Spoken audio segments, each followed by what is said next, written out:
Hello, my name is Christina Rains, and for this assignment I will be analyzing the magazine InStyle. This magazine is specifically made for women who want to know what is in style. This magazine is aimed at women of all races and women of the working class, as well as mothers and young women. This can be demonstrated through their cover photos as well as through the ads throughout the magazine. The first thing that one notices about the InStyle magazine is that it is specifically aimed for the female audience. This magazine focuses its attention on the ideal culture for women. Ferris and Stein define ideal culture as the norms, values, and patterns of behavior that members of the society believe should be observed in principle. This ideal culture is demonstrated through the portrayal of women as feminine, thin, and extremely beautiful. InStyle promotes the ideal culture of women in this specific way. However, many find that real culture is not quite the same. Ferris and Stein define real culture as the norms, values, and patterns of behavior that actually exist within society, which may or may not correspond with society's ideals. InStyle promotes the ideal culture as normal. However, one finds that the real culture for women in the United States does not always line up with this ideal. Throughout InStyle, there are a wide variety of advertisements, everything from beauty products to cleaning supplies. In these specific advertisements, they are sending the message of what beauty is. With advertisements on every other page, the reader gets the sense of what the ideal woman buys and looks like. The saturated self is developed in these advertisements. Saturated self is a postmodern idea that the self is now developed by the multiple influences, chosen from a wide range of media sources. InStyle contributes to the ideal of saturated self because it helps shape women's self-image and affects how women's sense of self is developed. The InStyle magazine also helps shape saturated self by showing them what is in style, what specific clothing articles they have, and where they can obtain these clothing. By showing women what they need to buy in order to look classy, sophisticated, or even fun can subconsciously shape women's saturated self. Many women will subconsciously buy these items just because they were labeled in style by this magazine.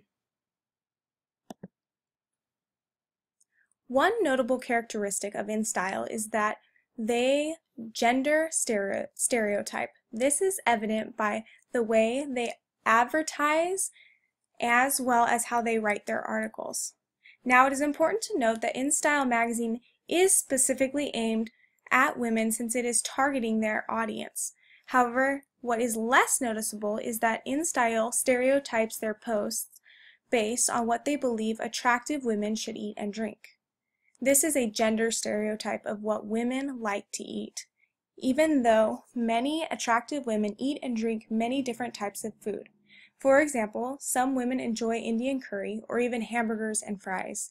Without even realizing it, InStyle magazine stereotypes food and drinks by gender, with women's foods usually containing salads, low-fat or fat-free foods, and even women's exercise bars. However, they do not associate or advertise women's foods such as hamburgers or steak and potatoes.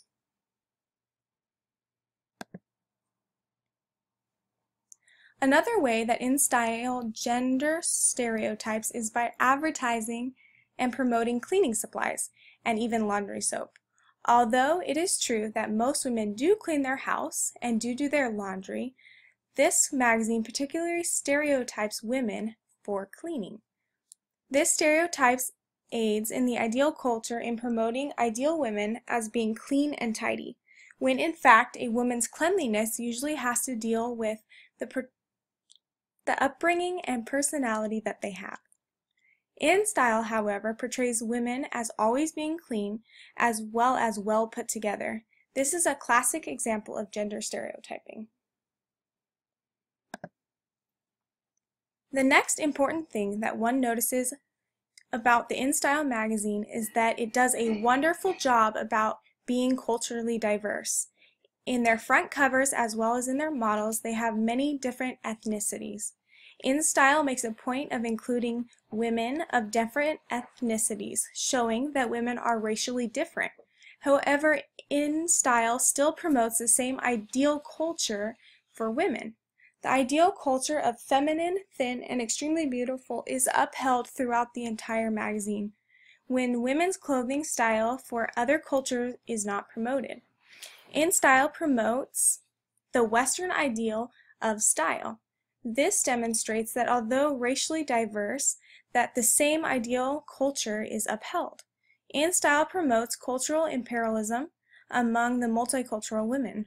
Cultural imperialism is defined by Ferris and Stein as the imposition of one's culture's beliefs and practices on another culture through mass media and consumer products. This is an important concept since InStyle promotes all multicultural women to conform to this cultural ideal without realizing it. This next slide portrays the Western ideals of style in makeup and clothing for multicultural women. It is important to notice how cultural imperialism is demonstrated in these slides. First, one notices that an Asian woman is portrayed as not wearing her traditional garb or her cultural outfits. Rather, she is trendy and in style, wearing Western clothing. In the next picture, one notices that the three different ethnicities are shown. One notices also, however, that they all wear the same makeup, which is promoting again Western style makeup for these three women. Thus, InStyle is a big advocate for imposing cultural imperialism without even realizing it.